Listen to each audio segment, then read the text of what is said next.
अपने आप को प्रभु के चरणों में समर्पित कर दो, अपने कर्मों को प्रभु के चरणों में समर्पित कर दोगे, बच जाओगे, माया के प्रहार से बच जाओगे। प्रभु कहते हैं जो शुभ शास्त्र के विधान के अनुसार कर्म किया गया, और अशुभ जो शास्त्र के प्रतिकूल आचरण बन गया है, वो भी सब मैं संभाल लूंगा, तुम केवल मेरी शरण में हो जाओ, तुम्हें नहीं भोगना पड़ेगा। भगवान कह रहे हैं। अगर बुद्धि ही खराब है तो भगवान की बात समझ में कैसे आएगी। कितना बढ़िया कृपा करके भगवान हमें उपदेश कर रहे हैं। अगर शास्त्र प्रतिकूल भी आचरण हो गए तो तू चिंता मत कर, मेरी शरण में आ जा। अनंत माताओं जैसा दुलार लेकर प्रभु, पर अपने लोग ऐसे मूढ़ हैं, ऐसी मलिन बुद्धि है कि इस बात को हम समझते ही नहीं। मैं कर लूंगा, मैं सुखी हो जाऊंगा, मैं अभी तक ये किया है आगे भी ऐसा करूंगा। व्यर्थ का अभिमान पतन का मार्ग पुष्ट करता है। श्री भगवान कह रहे, संन्यास योग का तात्पर्य होता है भगवान के चरणों में समर्पण करना, अर्पण करना।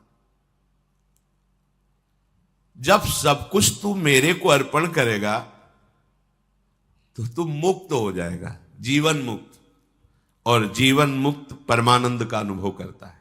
ये फल है।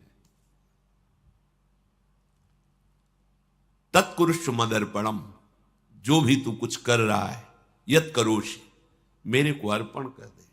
बचा रहे हैं भगवान, बच जाओ। कर्म दोष, कर्म बंधन, जन्म मृत्यु, इससे बिल्कुल बचने का उपाय भगवान बता रहे हैं। पर इतनी मलिनता है हमारी बुद्धि में कि अभी सुनेंगे फिर भूल जाएंगे। अर्पण करने की भावना ही नहीं बन पा रही। एक स्थिति आती है जिसमें अर्पण करने का भी भाव नहीं रह जाता, क्योंकि अर्पण करने वाला ही नहीं बचा, तो क्या अर्पण करें। वो एक स्थिति है, इसे बुद्धिवाद से लेकर के ना चले, नहीं तो स्थिति नहीं प्राप्त होगी, केवल बातें रहेंगी।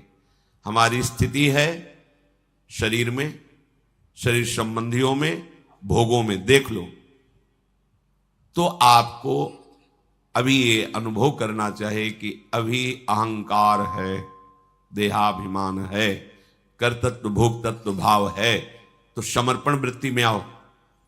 हर कर्म प्रभु को समर्पण करो, हर क्षण प्रभु को समर्पण करो, प्रभु के आश्रित हो जाओ। श्री भगवान कह रहे हैं हमारा सबके प्रति समभाव है। समोहम सर्वभूतेषु न मे द्वेष्योस्ति न प्रियः, ये भजन्तु माम भक्त्या मयि ते तेषु चाप्यहम्। बहुत अमृतमयी बात श्री भगवान कह रहे हैं। समोहम सर्वभूतेषु, मैं बराबर सब में विराजमान हूं, चाहे जड़ हो, चैतन्य हो, पापी हो, पुण्यात्मा हो, कोई भी हो। विद्या विनय संपन्ने ब्राह्मणे गविहस्तनी स्वनीचय सुपाके चा पंडिता समदर्शिना।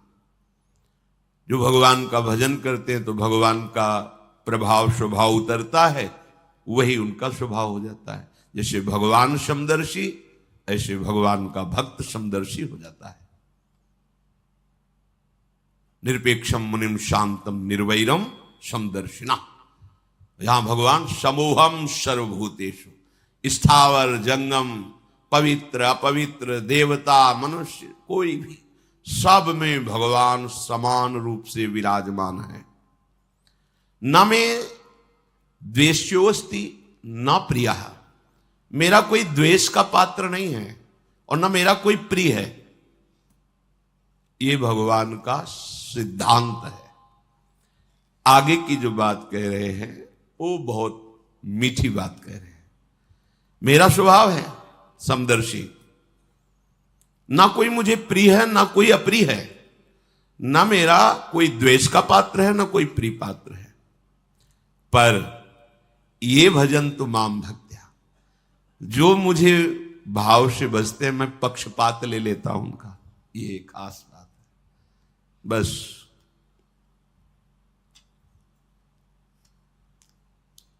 इसी बात से हम जीत गए।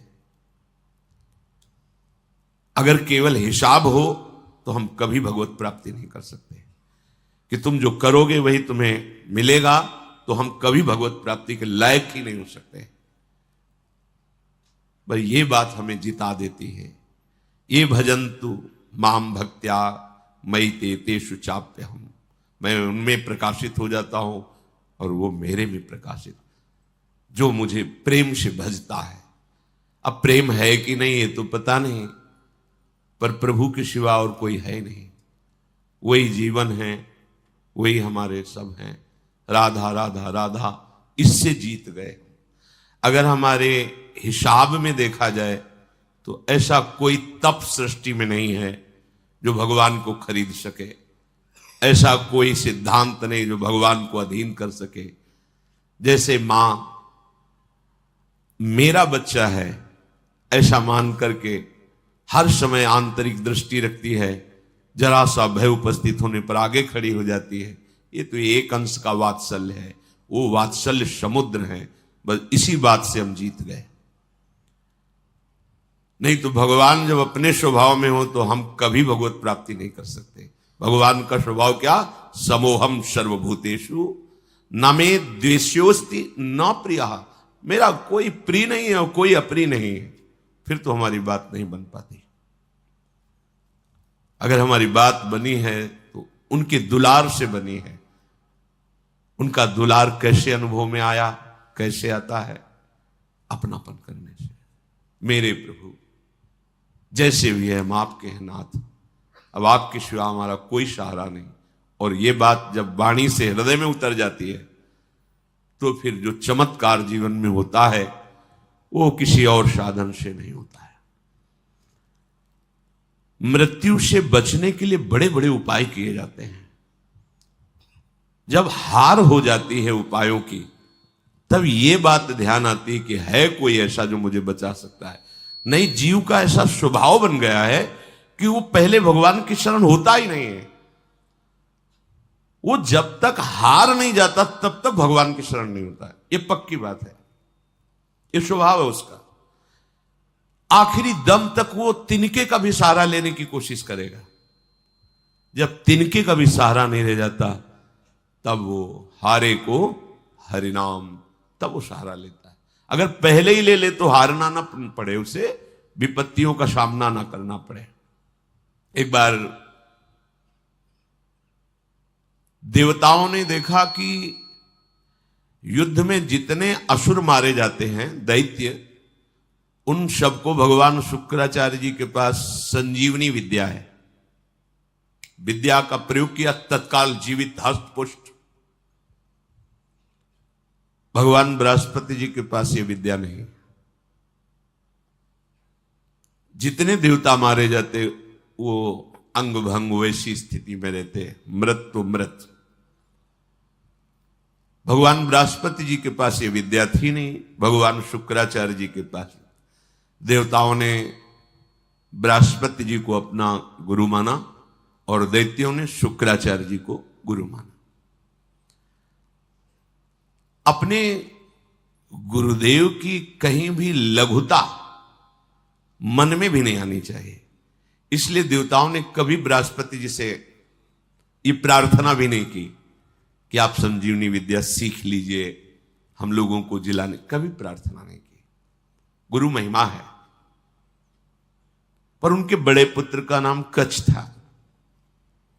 उनसे बात की कि आप हमारे गुरु पुत्र हैं और हमारे ऊपर सबसे बड़ी संकट की बात है कि कोई साधन नहीं है जिससे हम अमर हो सके। और शुक्राचार्य जी के पास साधन है, संजीवनी विद्या। कोई भी असुर नहीं, जो भी मरा उसको तत्काल जीवित कर दिया। अगर आप जाएं भगवान शुक्राचार्य जी के पास और शिष्यत्व स्वीकार करें और उनको प्रसन्न कर लें तो आप अधिकारी हैं, आपको वो संजीवनी विद्या दे सकते हैं एक जीवन को जिलाने के लिए। अपनी जो पराविद्या है, ये जन्म मरण का चक्र ही रोक करके श्री जी के पास प्राप्ति कराने वाली ये पराविद्या है। जिनसे संजीवनी विद्या प्रकट हुई है उनकी भी संजीवनी है हमारी लाडली जो। जय श्री हरिवंश मदन सर जर्जर विथिकित श्याम सजीवन मूली। दिव्य प्रमोद रससार निजांग संग पीयूष बीच निचय रविसेचयंती कंदर्प कोटि सर मूर्छित नंद सोनु संजीवनी जयति कापि निकुंज देवी। ये जो अपने पास विद्या है ना, ये परा विद्या है, करोड़ों संजीवनी विद्या इसके समान नहीं। क्योंकि हमारी लाडली जो अनंत ब्रह्मांडों के ईश्वर भगवान श्री कृष्ण की भी संजीवनी मूरी है। संजीवनी जयति कापि निकुंज देवी। देवराज इंद्र ने जब हाथ जोड़ करके प्रार्थना की, बृहस्पति भगवान के बड़े पुत्र कच्छ अभी 9 किशोर अवस्था को प्राप्त हुए थे, उन्होंने कहा कि आप सब हमारे सम्माननीय हैं और आप हमको हमारे पिता बृहस्पति के समान आदर दे रहे हैं। अब हमारा कर्तव्य बनता है आपकी रक्षा करना। हम जा रहे हैं पर बड़ा संकटपूर्ण कार्य है, क्योंकि कोई भी दैत्य बर्दाश्त नहीं करेगा। हो सकता है मेरी मृत्यु भी हो जाए, पर आपके हित के लिए मैं मृत्यु का भी वरण कर लूंगा। जो संत स्वभाव के होते हैं उनका प्रभाव यही होता है कि वो अपनी हानि करके दूसरे का परम लाभ करना निश्चित करते हैं, और जो अशंत स्वभाव के होते हैं वो दूसरे की हानि करके अपना लाभ सोचते हैं। कच्छ ने सब देवताओं को आश्वासन दिया, अगर जीवित रहा तो संजीवनी विद्या लेके ही आऊंगा, और ना जीवित रहा तो फिर बात अलग है। इसमें परहित की भावना